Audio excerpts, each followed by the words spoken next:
Nous poursuivons l'étude sur Jean 3, verset 16. Nous avons dit récemment que Dieu est un Père, Dieu est notre Père qui nous aime. Maintenant, quelle est la définition de l'amour de Dieu? La définition de l'amour de Dieu, c'est ça que nous allons voir aujourd'hui. Quelle définit l'amour de Dieu? D'abord, je voudrais vous faire savoir que l'amour de Dieu n'est pas un sentiment.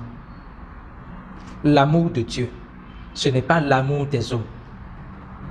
Ce n'est pas l'amour selon la pensée humaine, assez sur les intérêts. Ce n'est pas Dieu vous aime si, ou Dieu vous aime parce que.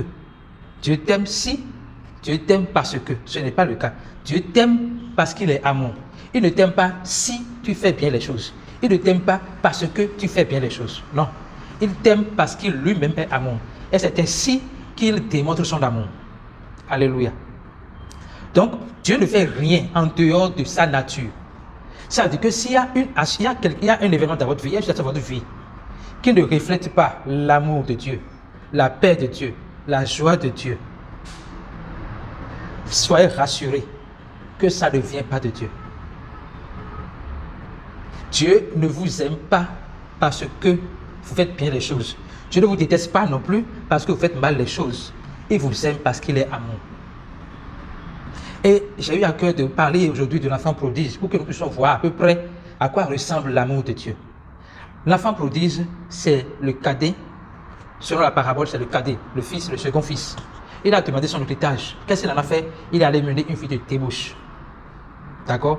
Maintenant, à un moment donné, puisqu'il est enfant de Dieu, nous allons revenir sur comment on devient enfant de Dieu. Puisqu'il est enfant de Dieu, au moment où il devrait manger dans l'assiette des porcs, il s'est souvenu qu'il est enfant de Dieu. Et que parce qu'il est enfant de Dieu, il peut alors aller voir encore son père pour lui dire, et il a dit, c'est une erreur, il dit, j'irai voir mon père et je lui dirai, je ne suis plus digne d'être appelé ton enfant, mais accepte-moi comme ton serviteur. Mais voici ce que Dieu a fait. Dieu le Père, voici comment il a procédé sur la base non de l'amour sentiment, mais de l'amour de Dieu, l'amour agapé. Lorsque l'enfant prodige est venu, l'enfant prodige disait la même chose. Je ne suis pas venu, je ne suis pas digne d'être ton enfant, prends-moi comme ton serviteur. Et le Père a appelé ses serviteurs.